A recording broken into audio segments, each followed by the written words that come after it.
You think you know powerful queens? Wait until you hear about the woman who gouged out her own son's eyes to rule an empire. This isn't a myth. This isn't a legend. This happened. And her name was Irene of Athens.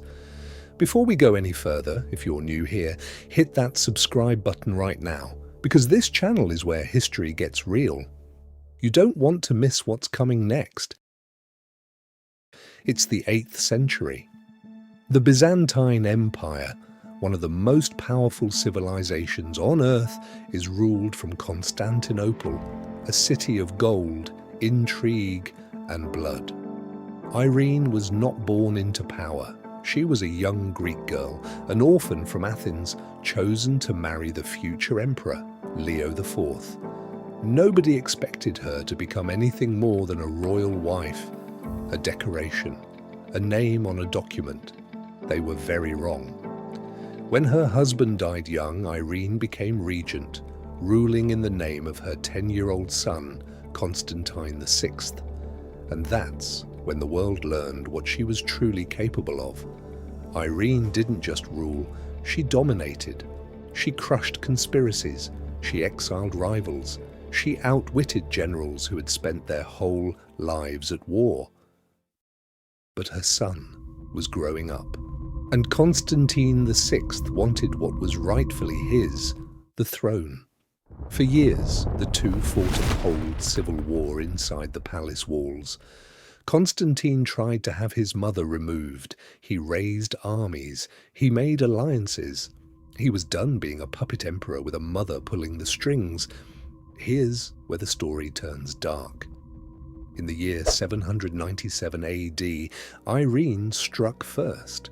She had her own son, her flesh and blood, arrested, dragged to the very room where he was born, and there, on her orders, his eyes were gouged out.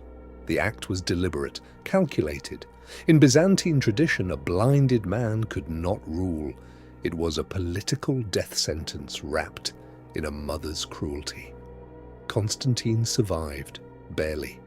He lived out the rest of his days in darkness, never seeing another sunrise, never ruling, never threatening his mother again. And Irene, she became the sole ruler of the Byzantine Empire, not Empress consort, not regent, not co-ruler, emperor.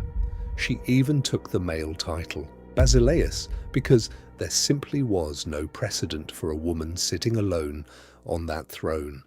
She didn't ask for a new title, she took the one that already existed.